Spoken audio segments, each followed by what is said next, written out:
And we're live. All right. Welcome to the back to the show, everybody. It's been a little bit.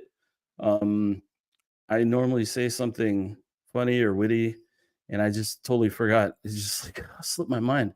I'm You're getting nailing rusty, it. I guess. You're nailing it. Just keep it up. I'm getting rusty. I was supposed to say good evening, shifties. We're back. But anyway, this is Shift the Journey. I'm your host, Tito Amogus. The whole purpose of the show is just to share. I get the opportunity or the privilege and the honor to interview a different person every week, and sometimes they come back, like Trayson Marks. He was here like twice in like 3 weeks.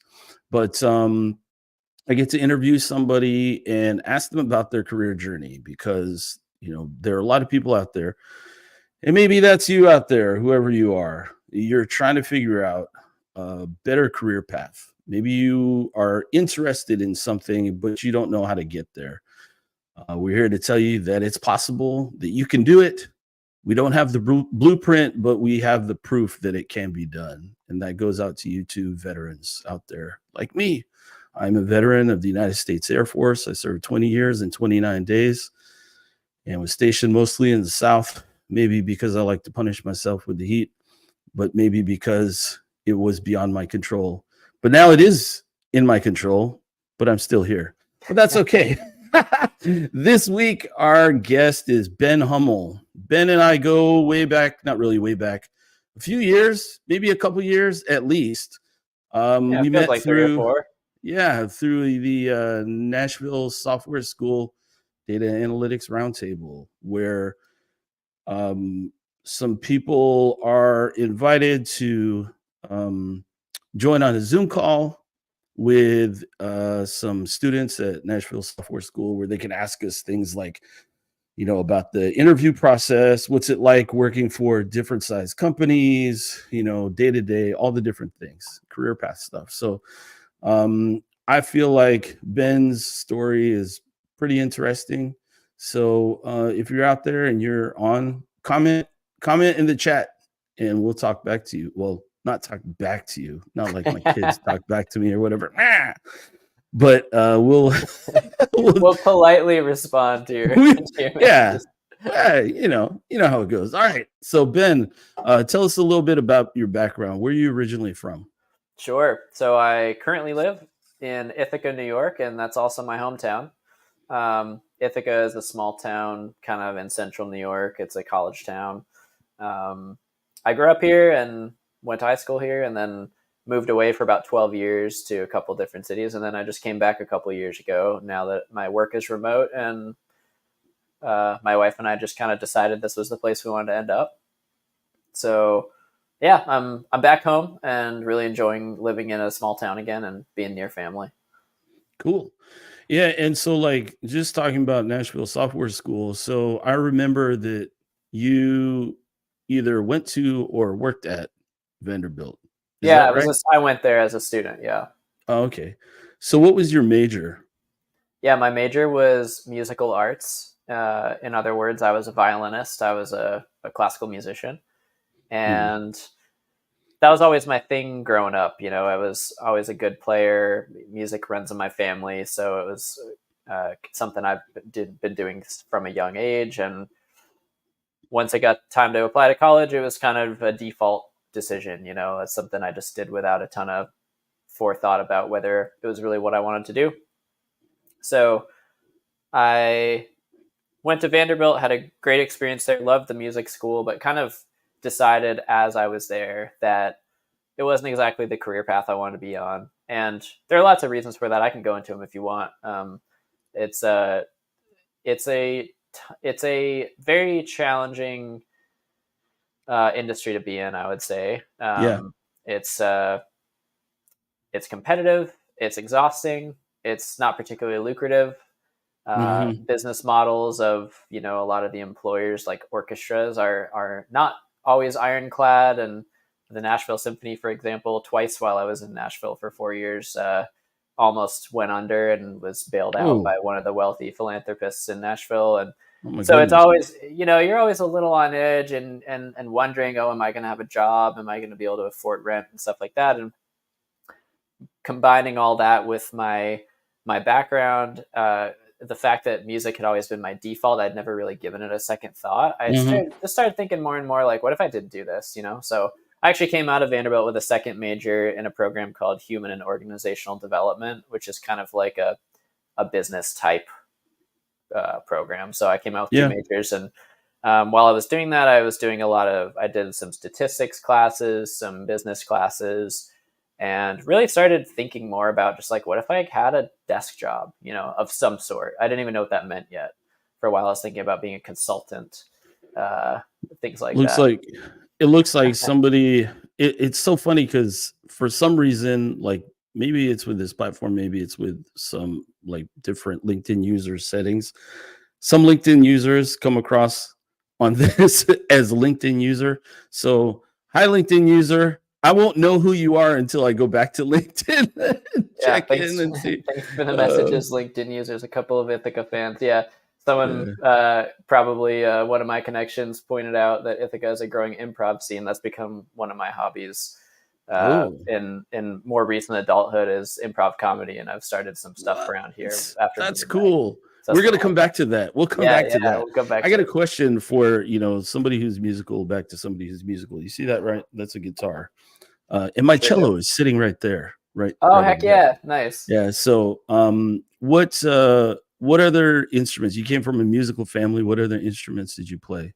Yeah, violin was my primary and definitely the one I'm most solid with. And Mm, um, in later years, yeah, I picked up guitar. I have mine back yeah. behind me. I started playing bass guitar in college and played stubbed with a couple little bands here and there. Like I was never good, but I could kind of hold my own. Um, and I also started singing a bit after, Really? I guess technically in college, but mostly after college, and was singing in a few choirs and enjoying that kind of thing. So, but yeah, I mean, violin was really I put 99% of my time into violin and Wow. 1% into everything else. Yeah. So, coming out of Vanderbilt, what kind of career were you like really trying to focus on? Yeah, I was trying to figure that out while I was at Vanderbilt. And my first Mm, big step was actually before I graduated, the summer before my senior year. I had to get an internship for my second major, that human and organizational development program. And that was probably the biggest kind of challenging period of my career, I guess, was having to make mhm. that decision. Okay, if it's not music, then what the heck is it? Like Yeah. what do I want to do? I didn't really know besides just not playing violin for a living. So I was considering some stuff in arts administration, maybe staying in the art world where I had some expertise to offer, but I wasn't actually playing the music.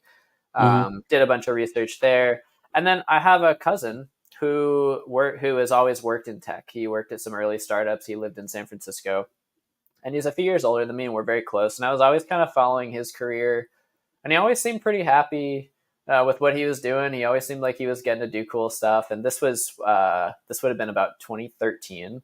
So it was a great Mm, time to be in tech. It was like yeah. everyone was hiring like crazy. All the big companies you know, were sprouting up. And so I basically what happened was I got it in my mind that maybe I'll try working in tech like him. I think I applied for about 20 internships at 24 different companies, heard back from like two, and they were Yeah. rejections. Oh. Nothing was coming through at all. And just around the time, and that was a combination of arts administration stuff. I applied to arts admin jobs at like some orchestras, a Yeah. few tech companies I'd read about online and stuff like that. And finally, I just like texted my cousin one day and was like, where are you working these days? And he was like, oh, I'm at this tiny little startup out of Y Combinator called Locatron. There's like six of us, and like, you want to come work for us for the summer? Like, you can do customer support or something. And so straight up, just uh, like in the most privileged position possible, I just basically was handed an internship by my cousin, and that was the first stepping stone of my career. And I'm so grateful for that. Like I want to acknowledge that not everyone has access to that, and I Right. hope that I've never taken it for granted. And I like to think that since then I've really taken that responsibility seriously. Like, okay, I've been given this opportunity. I'm going to own it. I'm going to do a great job. But that was a wild summer. I moved to San Francisco for a couple of months, and I worked at this tiny little startup. And when I say startup, I mean like, you know, like the scene from Silicon Valley where they're staying in a house in Palo Alto and jumping in the pool and coding, and like it was pretty much that. It was like, we'd work long hours. We'd play Age of Empires 2 at night, Oh, have wow. LAN parties. We'd go out a lot. And I didn't know what the heck I was doing. I was like, my cousin and I would drive home. I was staying at his place for the summer. We'd drive home after work, and I would pull out my notebook and be like, okay, here's a list of words I heard today that I don't know what they mean. Like, what's a Series B? What's a KPI? Like, why does everyone keep talking about this mix panel? What is mix panel? Like, all these terms that now are just kind of thrown around, and a lot of us know what they mean, but I had no background. I knew music stuff, and that was it. So he really helped me kind of be like, okay, when they say Series B, they're talking about raising money. It's usually like the second round, or maybe there's a seed round and angel round first, and then there's A, and then there's B. And by the time you get to B, it's pretty big. And so I started to wrap my head around that stuff. But it was a whirlwind couple of months for sure.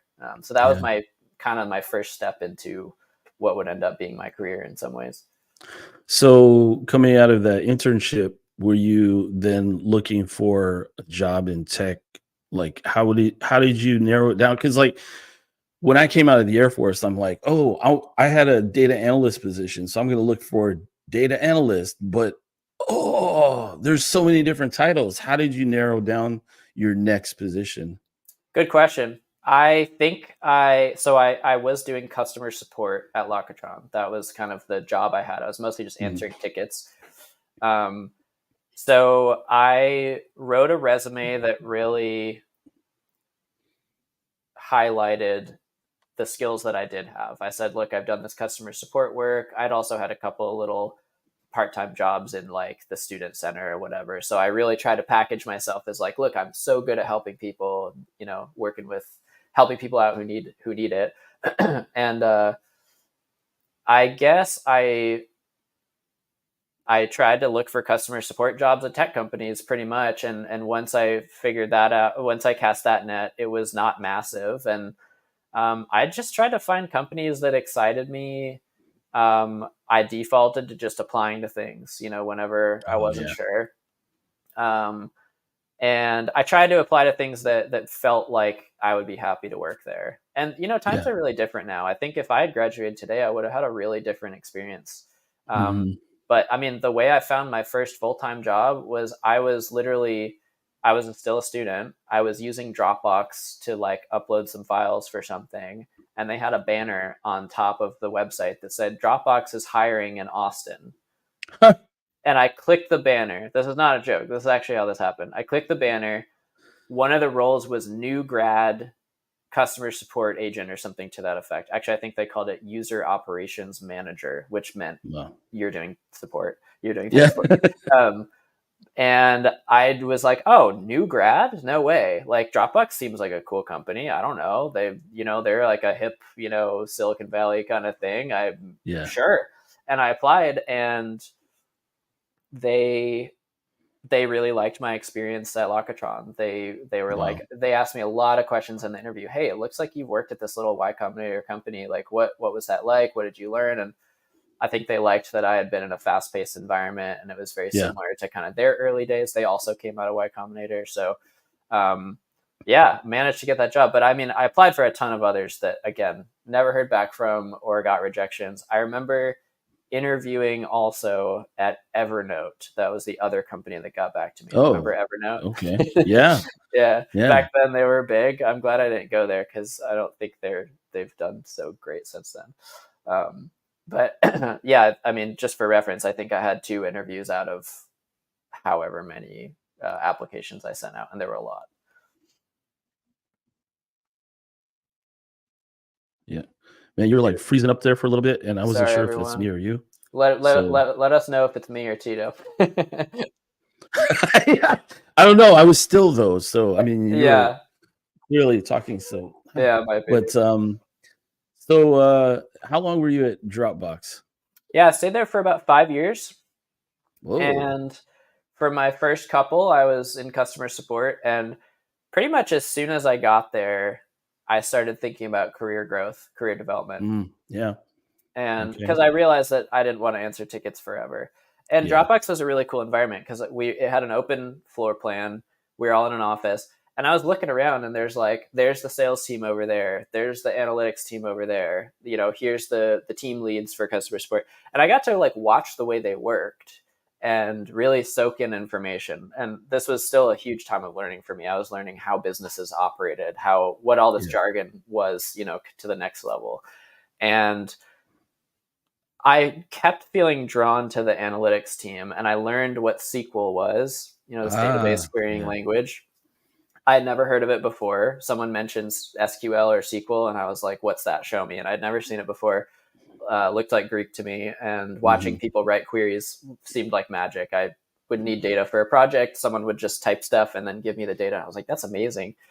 And I remember the one of the first times I had a project come up that needed data, and I was kind of thinking, what if I try to get the data myself instead of asking the data team to pull it for me? And I remember that was a really frustrating experience trying to do SQL for the first time. It did not click with me right away, Mm. and but I kept coming back to it, and I kept being intrigued by it, and I found myself reading like W3 schools Yeah. tutorials for fun. And I was like, oh, Yes.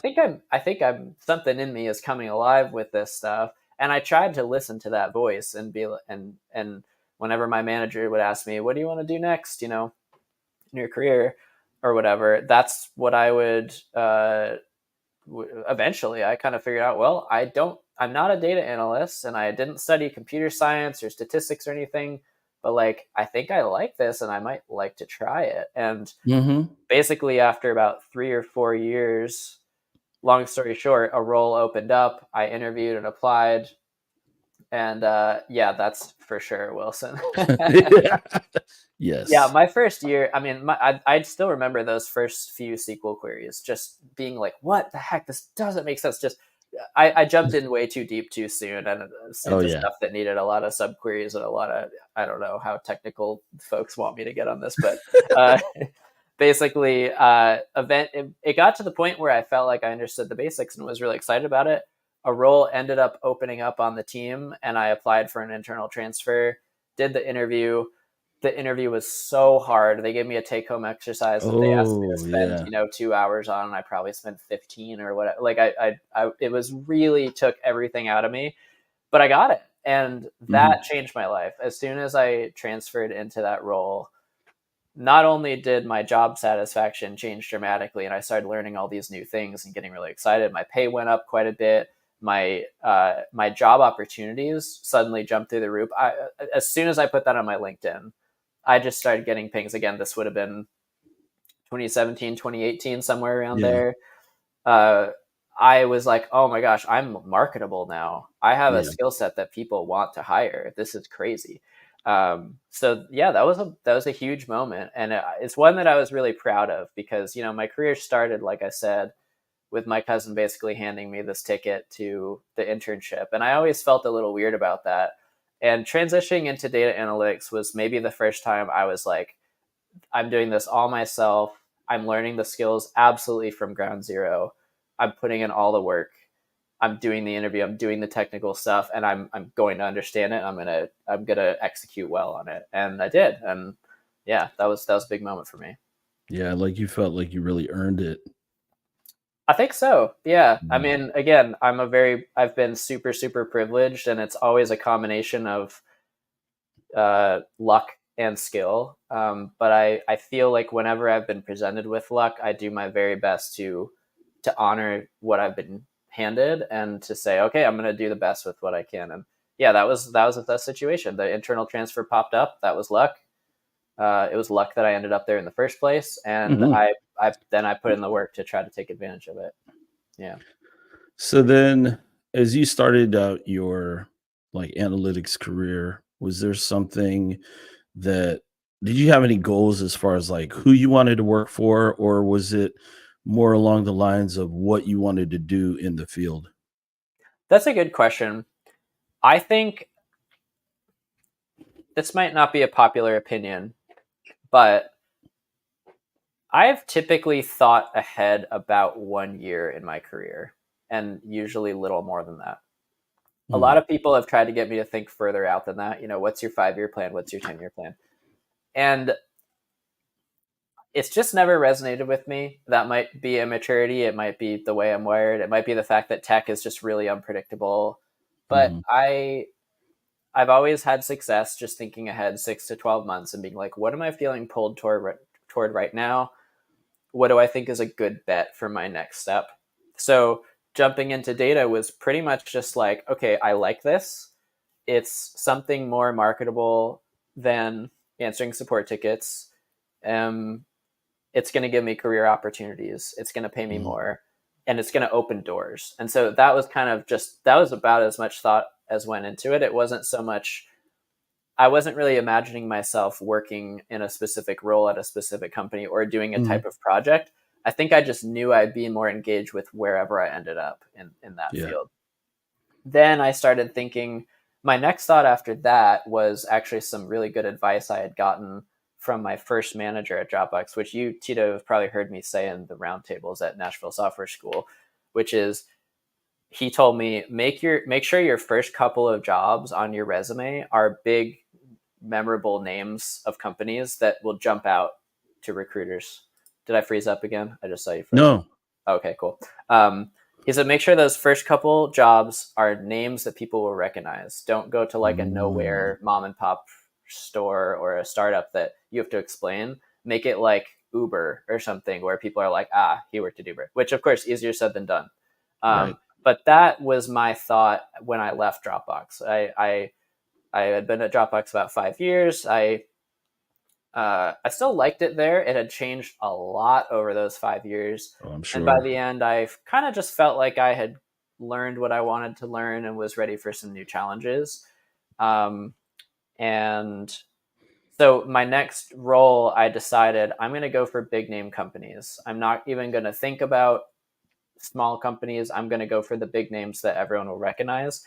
And the other thing I'll say before I tell this next story is, the biggest, I mentioned that getting this role in data changed my life. One of the biggest ways it did was my network started exponentially expanding. Oh, yes. And you meet someone on the data team at Dropbox, you do a project together, you have a great time. That person leaves, goes to this company. You stay in Yep. touch on LinkedIn. Next thing you know, there's a role open. And that's what happened. I had a friend who went to Facebook, now Meta, and this Right. was in 2019. And to be honest, I was pretty conflicted about whether I wanted to work there for a number of reasons. I'll just, to keep it short, I'll just say it wasn't, the company is not fully a values alignment for me. It was a bit of a sellout job, I'll say. Oh, But okay. I thought to myself, you know what? If I go to Facebook for a year and then my Dropbox says Dropbox Facebook, that's pretty rock solid. And I feel like Yeah. after that, I will be able to do anything I want. And Dude, I so, gotta yeah, tell you, man, yeah, go the for it. things that I remember, one of the things that I remembered about you, like, after we had just met was like, this dude worked at both Dropbox and Facebook. So, I mean, yeah, it definitely works because, when I was, like, I was talking to somebody about, like, translating their skills from their previous jobs or their previous career into, like, how does it translate into what they want to do in analytics? I was like, "Oh, there's a guy I know. He was a concert violinist." And, I was like, and he worked at Dropbox and Facebook. So, I mean, you're in there somewhere. And Yeah. one of the reasons why is, like, those things that really stand out is, like, where you worked. Yeah, I guess that means it worked. It was a strategic move that I really did on purpose. Even though I thought I might be happier at a smaller company, and sure enough, now I do work at a smaller company and I'm much happier. But I Yeah. kind of did it because the market was hot. I got the referral, and I was just trying to look ahead. Like, okay, I don't think I'm going to hate it there. I'll probably like it there. I'll probably learn some things, meet some people, and I'll just try it for a year. And worst case scenario, I don't like it and I'll try something else, but it's pretty low risk. And that's pretty much what happened. I stayed there a year and a half, and I felt really, you know, I, I still don't love everything about Meta as a company, but I'm really grateful for the time I had there, and it did really Mhm. benefit my career. It lifted me up in another way, and again, my network just exploded again, and Yeah. I feel like I probably know someone at 100 tech companies now, which is just wild, and I've only worked at three.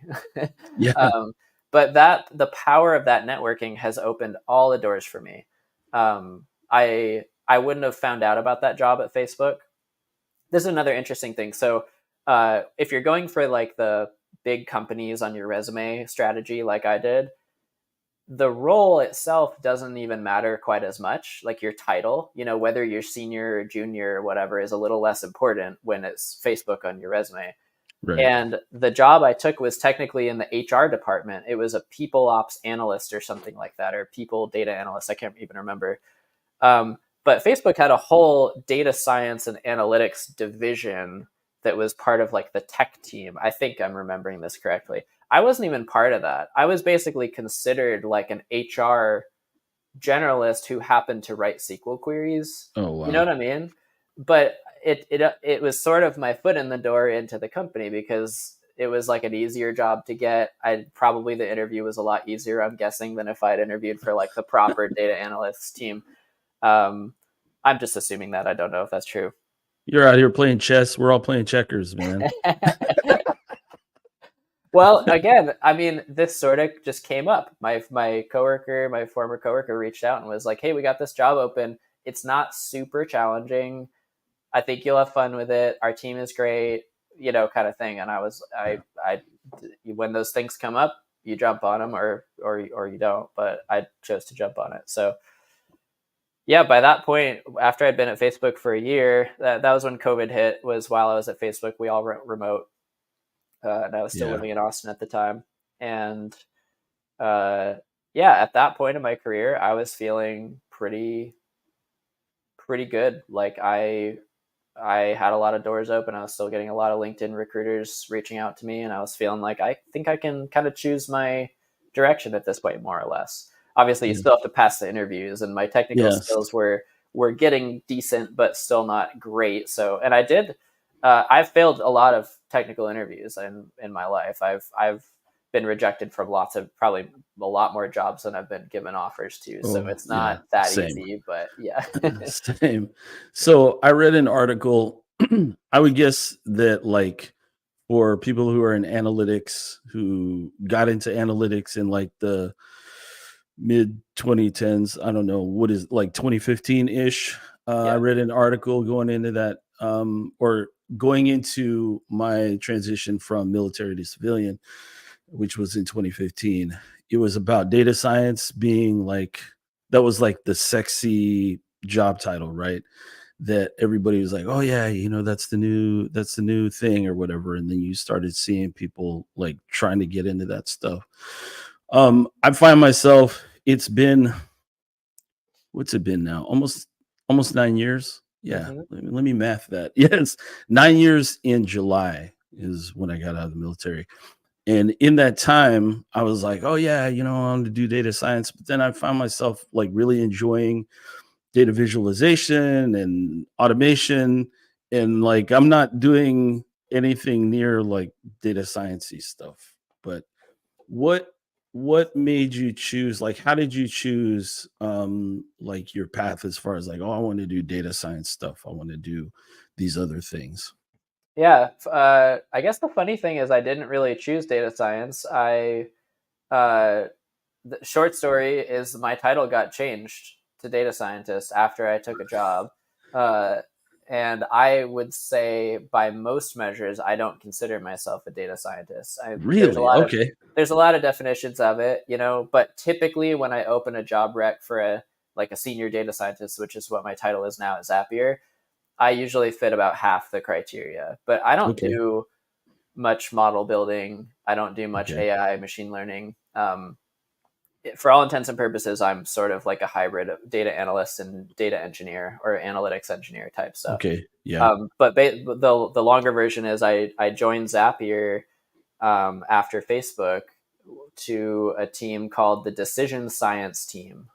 Okay. And when I asked what that meant, they said, well, it's kind of a hybrid data science, data analyst, but some people tend more towards data science, some people tend more towards analytics, and we like to have a mixture in there. So you're totally qualified. And my interview was mostly SQL and some data visualization and some kind of business problem solving type stuff, like use data to solve this business problem. And I don't remember how long it was, but maybe a year after I joined, they said, "Hey, we're rebranding the decision science team. We're called data science now," and my title just changed. And so I just ended up there, and I forget. I don't fully know why they did that. It probably had something to do with mapping to industry standards to help Yeah. attract talent or something. Um, but at Zapier, the definition of a data scientist is basically, I'm super paraphrasing, but in my opinion, it's something like helping the business solve problems effectively using data. And that can Yeah. look a number of different ways. That can mean you're productionalizing a machine learning model. That can mean you're making one really impactful line chart and sharing it with the right people at the right time. It could be any number of things. It can even just be talking to people and helping them strategize about how to run an experiment, or um, or what metrics they should track for a new initiative they're planning on launching, and helping set those metrics up in the data pipeline and in your Hmm. BI tools.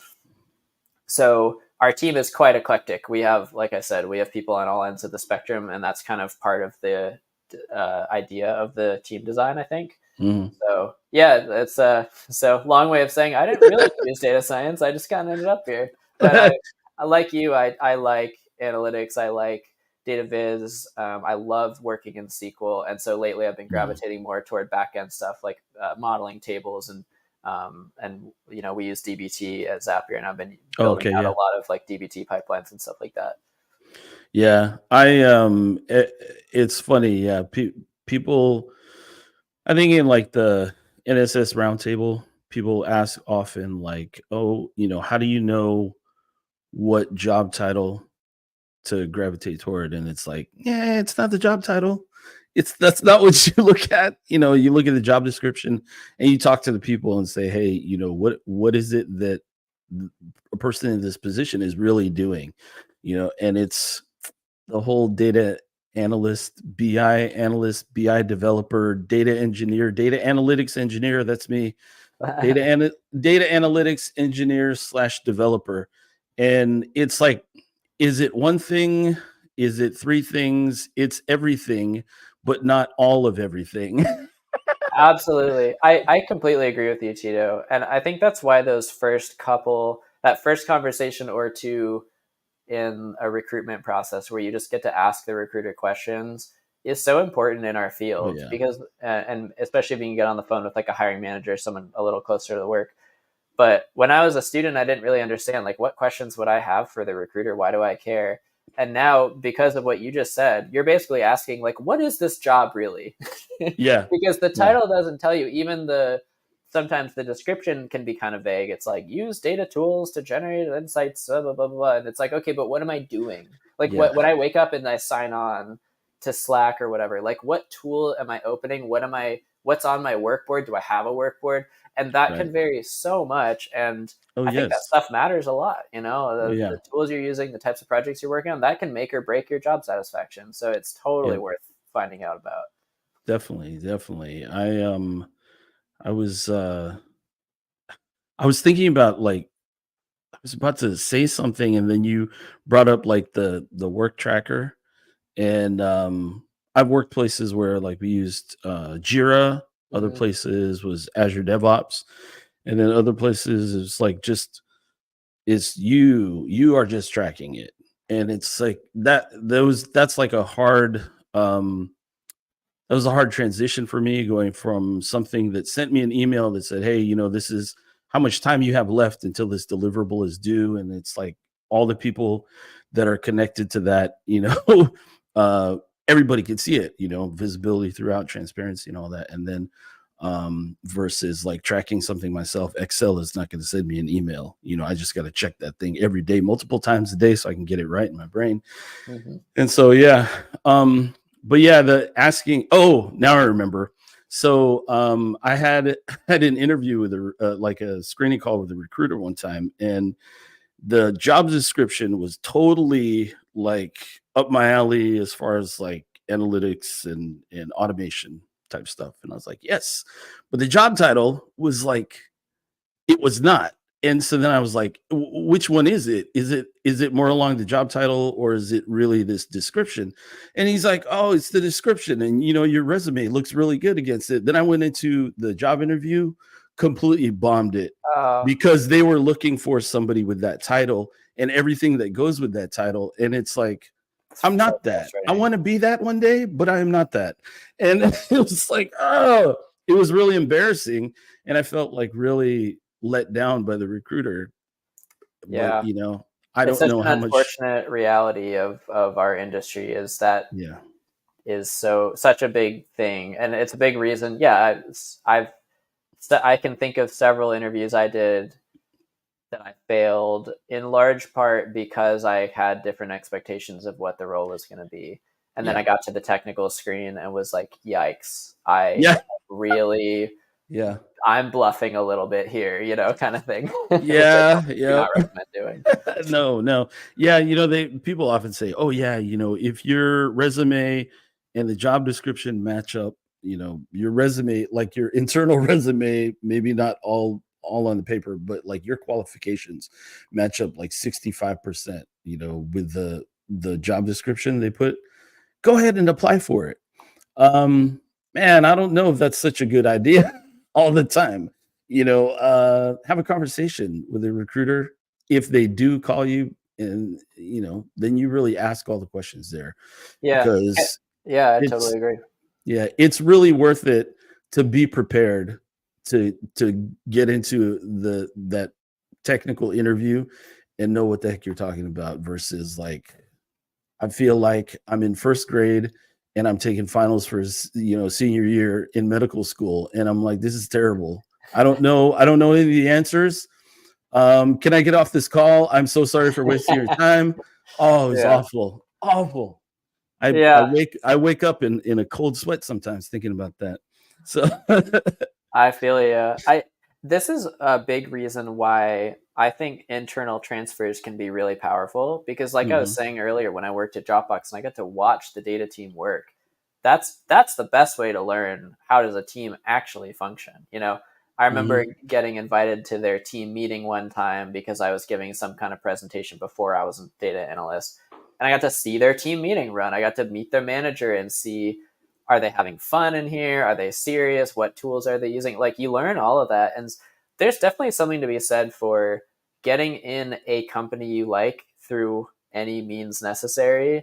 And mhm. then within a year or so, looking for an internal transfer. And depending on the company, some companies make this really easy and even want you to do it. They encourage you to do it because it'll help Right. retain you. They have the need over here. You have the motivation over here.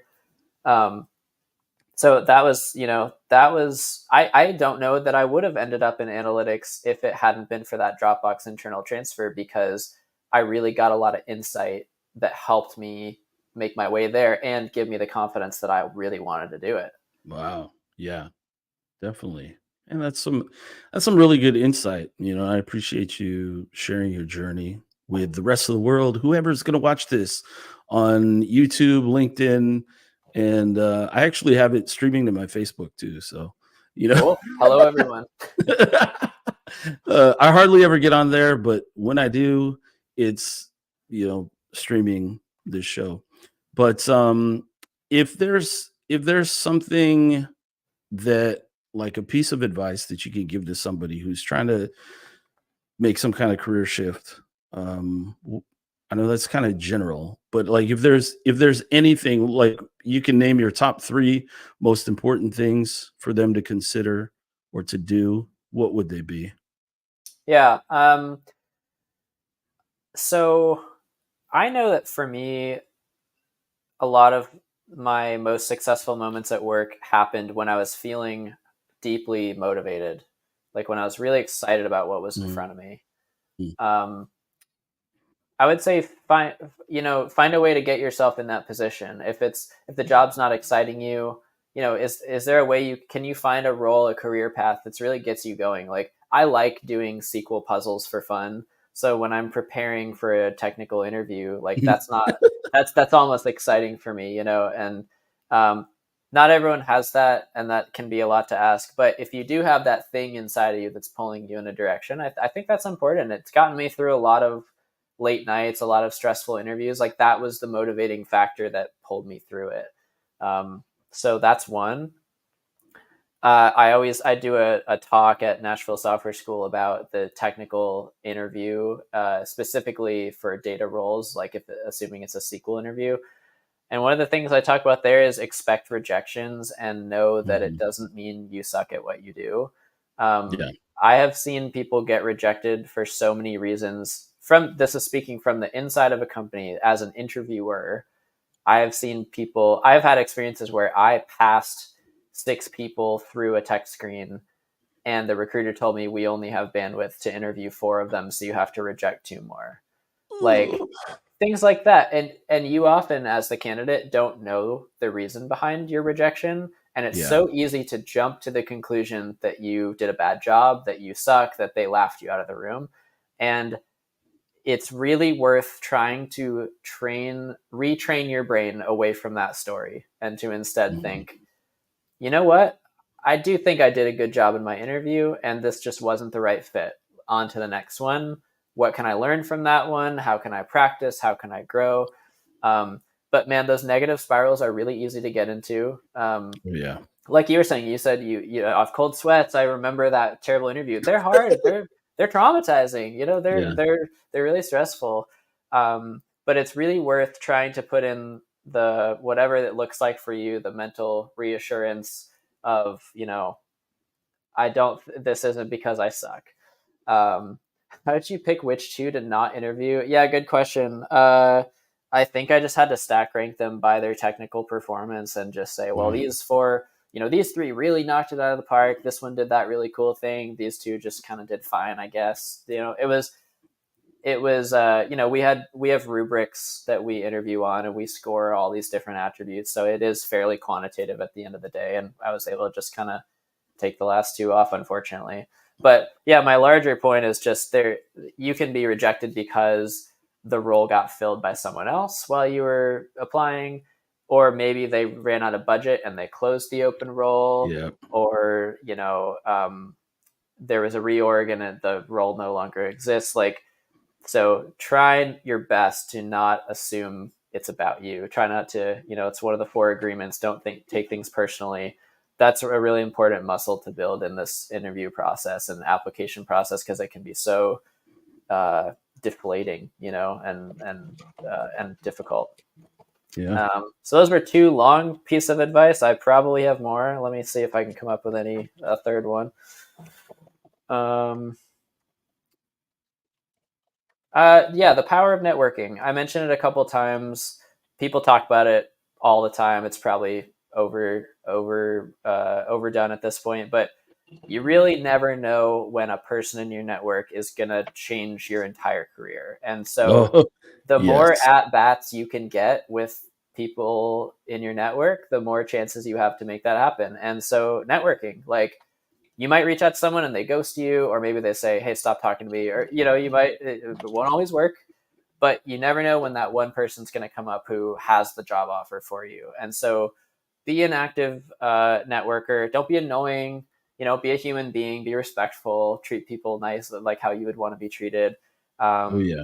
But do try to push yourself into an extroverted state of reaching out to people, meeting people, introducing yourself, staying in touch with old coworkers who you liked, who you think are doing cool things. So that can just be, it's not a guarantee of anything, but man, does it increase your chances that something's going to happen in your career. I'm writing down your tips and tricks. Nice. Hopefully they're not total BS. I'm putting them in the chat. So it actually, I've done this before where I've like commented from here, but it doesn't post to LinkedIn, but it'll be on YouTube. Oh, So cool. here, Ben's tips and tricks. There we go. Find your motivation. Don't let your rejections make you feel like you suck. I know there's probably a better way to put that, No, but I like it. I should have just said it like this. I rambled for like 5 minutes. and network. Yeah, Yeah. that's I tell people often, I 2 out of the last 3 jobs that I've gotten were because of somebody that I worked with.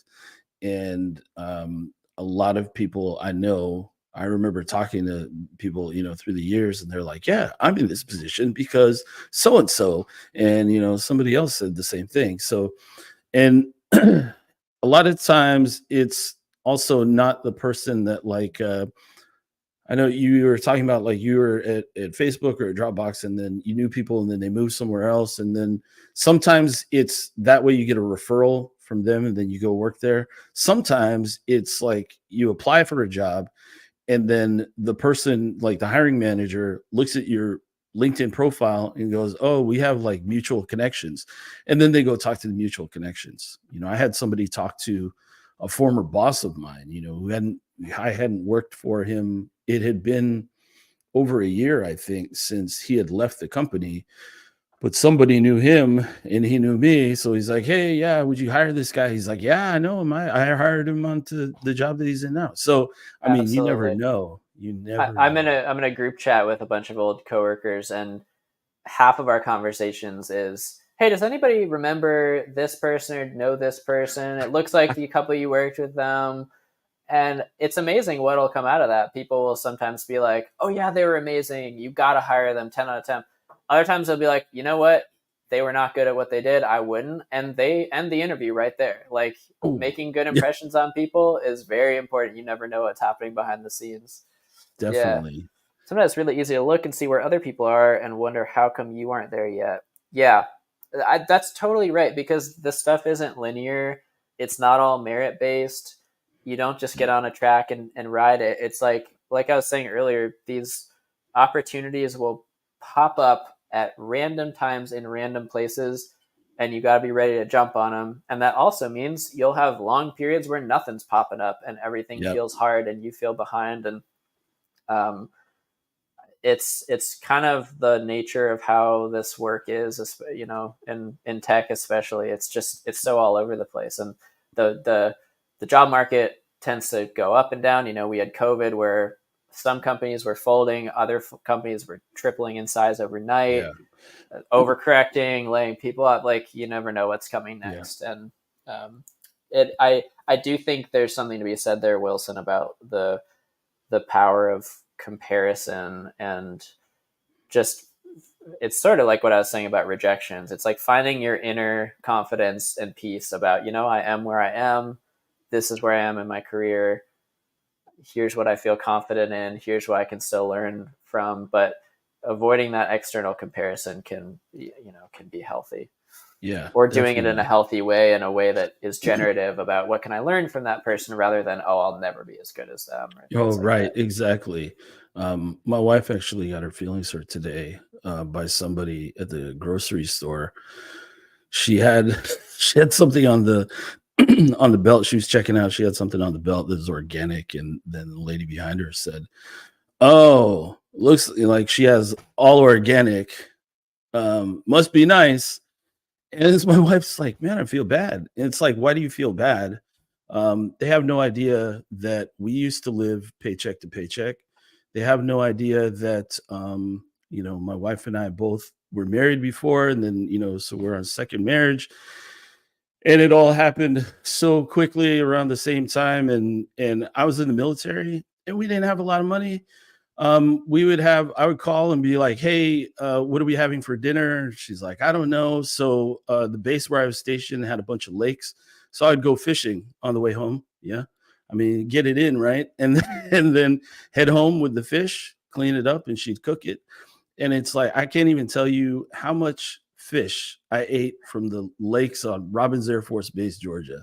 Yeah. And so when you compare yourself, like where you are, to somebody where they are, and you don't know their journey, you're really doing yourself a disservice. And so I basically told her that, but not, I don't know if I explained it like that. But no, she's watching now. She's probably like, why did you bring me into the conversation? It's Yeah, good. okay. Bring her on.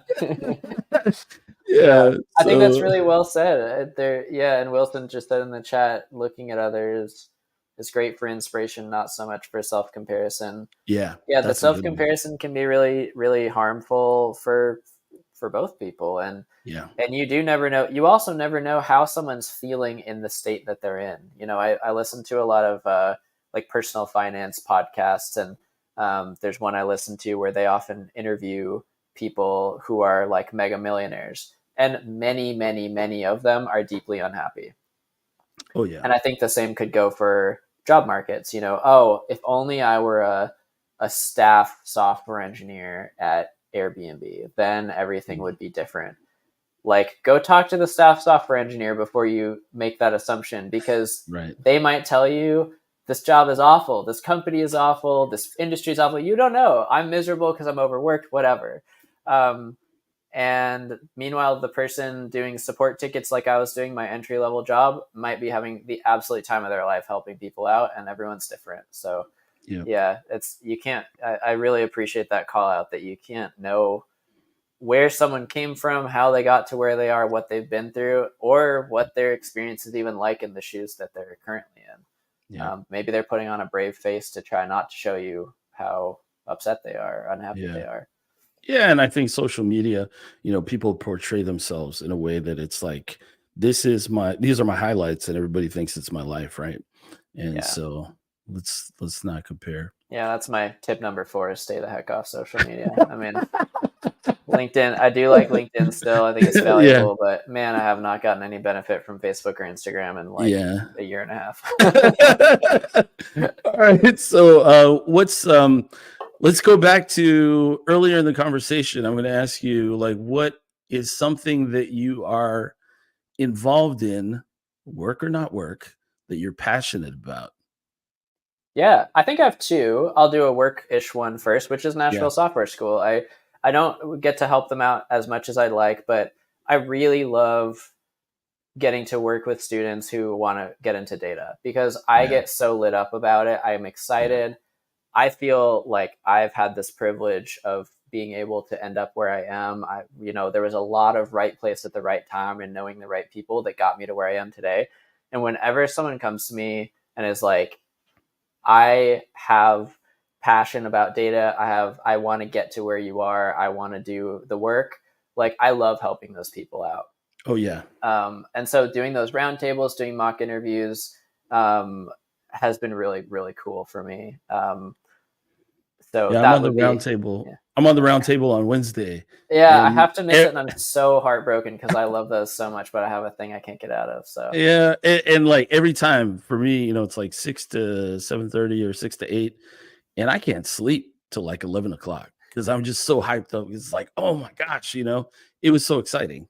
yeah, So it's fun to talk about. Like, I think this career stuff, like the whole topic of your podcast, I think is so fascinating. I'm sure everyone's got a wildly different story and has different lessons they've learned, and yeah, it's just I think it's fascinating.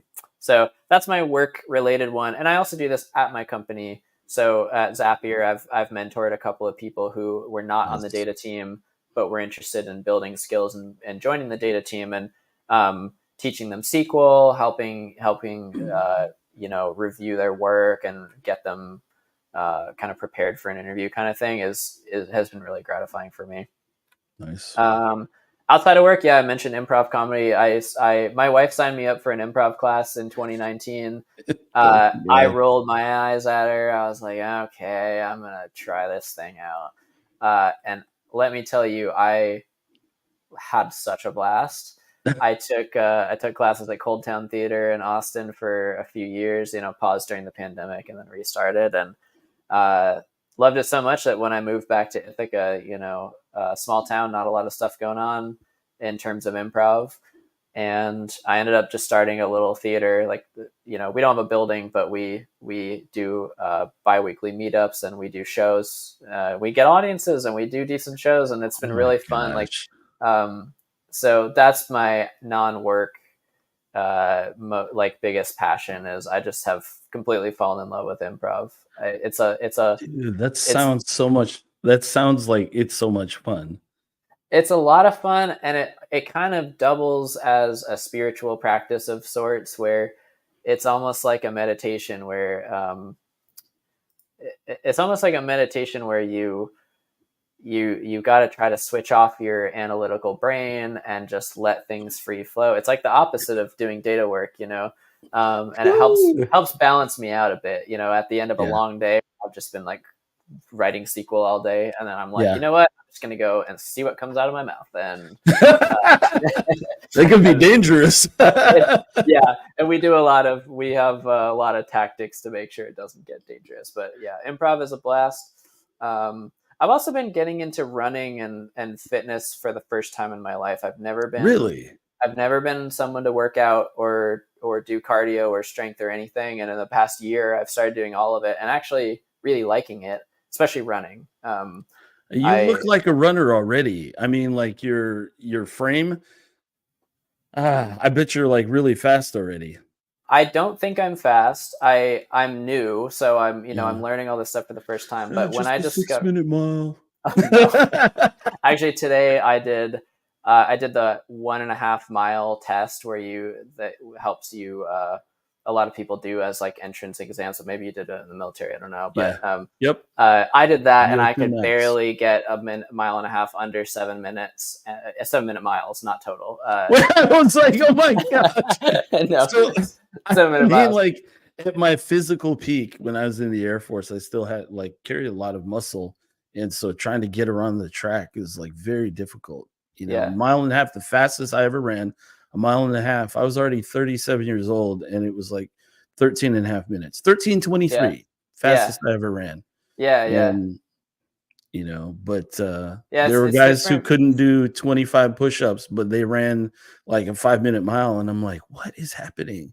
Exactly. And I'm having a lot of trouble making progression in strength, but my cardio feels like it's been taking off and I've been finding all these ways to motivate myself. And again, it kind of doubles as a spiritual practice for me. It gets me Yeah, out of my head. It gives me something to focus on. You're out doing a 10K run and it's just you and your feet and like you're like, okay, my mind is really going places. I keep having to bring it back, focus on what I'm doing, focus on my yeah. form. And so that's been cool. That's recommendation number 5 is like, hey, if you have a desk job, get out and move your body. It makes everything better. Man, my mental health is so much better after I've started working out and find a way to do it that you don't hate. Cause I used to do what I thought was running, which is walk out my door and just start hauling it down the street. And after 0.75 miles, I was exhausted and out of breath. And I was like, why does anyone run? This sucks. And now I'm learning about like slow, low heart rate running where you don't feel awful the whole time. Yeah. I sometimes, Wilson, I run without music and podcasts, but often, especially if it's a long run, I will just put something on to kind of take my mind off things. It depends what kind of mood I'm in. Really, I should do it without because I live in a very distraction filled world. But Oh, yeah. anyways, I cannot recommend enough the power of physical exercise of any sort. It doesn't have to look like what other people do. Something to get your That's heart rate right. up, something to get you outside. It really counterbalances the sitting in front of your computer all day Yeah, that most of us do during the day. So that's yeah, been a big breakthrough for me too. yep. Man, listen, we filled almost an hour, Heck yeah. with you, telling your stories, man. It's been awesome. Once again, like I knew like when you said, "Yeah, I'll do it." I knew it was going to be good because I've been on those roundtables with you and I knew it. Yeah. So We hopefully, both have the same excitement about this kind of stuff, yeah. yep. Yep. Oh, Wilson's heading to the gym right after this. Nice. Do Sweet. Do it, it. man. You got to do it. Yeah. Yeah, I got to do it. I got to stay in the gym because I eat too much rice, I guess. I don't know. But is there Nah, such thing as too no much such rice? thing. I don't know. Rice is delicious. But yeah, and I mean, look at me. I got to eat rice. So, Yeah. but Anyway, man, it was so awesome. Such a pleasure having you on the show, man. I appreciate you coming on and telling your story. And you know what? If you want to sign up for another episode down the road and you got more stories to tell, let's do it, man. I would love that. This has been a lot of fun. I really appreciate you doing this show, and no such thing as too much That's right. rice. That's Yeah. right. I love the premise of this show and sharing people's stories, because there's so much to be learned from everyone's path is so unique, and so thanks for doing what you do. Yeah, man. Thanks. Well, I'm going to end the stream right now. But don't hang up, because I'll say my goodbyes in the studio. But Sounds everybody else, to everybody else, I don't have. It's not fully confirmed yet, but next week, the next person on the schedule is a veteran. So you're going to hear about his story of getting into the corporate world from the military. It's going to be another good one. So hope to see you guys there. Have a great week. We'll see you then. Take care.